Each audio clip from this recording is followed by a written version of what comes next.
MSL, c'est une association qui soigne les gens qui n'ont pas de sécurité sociale, qui les aide à en obtenir une. Et dans l'intervalle où ils n'ont rien, on leur propose des consultations de médecine générale gratuites, des soins infirmiers et des soins dentaires. On a créé ça en 1995. On a des subventions qui nous permettent de payer le fonctionnement, c'est-à-dire loyer, électricité, enfin le courant. On a 6 salariés qui ne représentent pas tout à fait 4 temps plein. Et le reste, ce ne sont que des bénévoles. Donc on a 15 infirmières, 15 médecins généralistes, 4 chauffeurs de bus, 3 personnes d'accueil.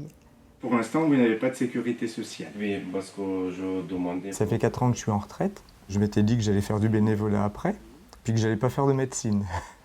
À la fin de mon exercice de la médecine générale, et j'ai eu connaissance de MSL, donc comme le métier m'intéressait quand même beaucoup, je me suis lancé là-dedans. Là-bas, quand vous étiez en Afghanistan, c'est quelque chose qui m'apporte maintenant beaucoup parce que je vois une clientèle qui est quand même tout à fait différente de ce que je voyais avant.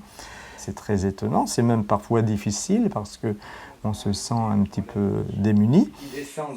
Le côté intéressant au point de vue professionnel, c'est que si on se lance dans la continuité d'un exercice, on est obligé de se tenir au courant, donc d'aller à des enseignements post-universitaires. Vous avez une bonne tension, vous avez 13. Je pense que ce sont vraiment les deux aspects, continuer quelque chose qu'on aime bien et continuer de pouvoir avoir des contacts avec les gens. Ça nous apporte un équilibre, des grandes leçons de vie, un équilibre entre notre vie facile et puis la misère qu'il peut y avoir. Et en fait, on relativise beaucoup de choses. Quelquefois des gros soucis, parce que c'est difficile. On a des témoignages qui sont très durs à digérer.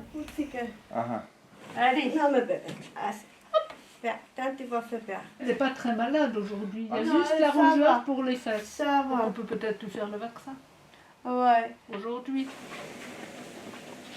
Allez-y, vous pouvez vous installer là. Vous parlez français ou pas? Vous parlez pas français?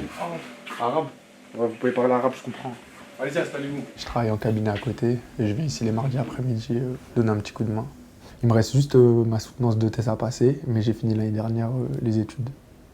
J'avais fait des études entre guillemets dans la santé à la base pour faire un peu d'humanitaire et je me suis rendu compte qu'à côté de chez soi, il y en avait aussi besoin. Il n'y avait pas besoin de partir à l'étranger ou à des milliers de kilomètres. Et ici, j'ai trouvé que le plateau technique était assez bon. C'était cool? Vous bougez avec? Ou la... Enfin, des fois, c'est pas évident au niveau du langage de se comprendre, mais un sourire à la fin du soin, quand une dent était cassée dehors et qu'elle est réparée, ça veut tout dire. Et humainement, ça apporte beaucoup. Surtout que nous, les dentistes, on a une image un peu mauvaise. Et là, justement, on a une gratitude de la part des patients. J'aime bien soigner, mais j'aime aussi un peu savoir leur histoire, savoir ce qu'ils ont fait avant, d'où ils viennent, tout ça. Et ils ont souvent des parcours de vie pas évidents. Et de pouvoir leur rendre service comme ça, je trouve ça enrichissant. Il a décidé de venir nous aider parce qu'il nous a connus par la fac où il a fait ses études. Et on espère beaucoup qu'il nous ramène des copains.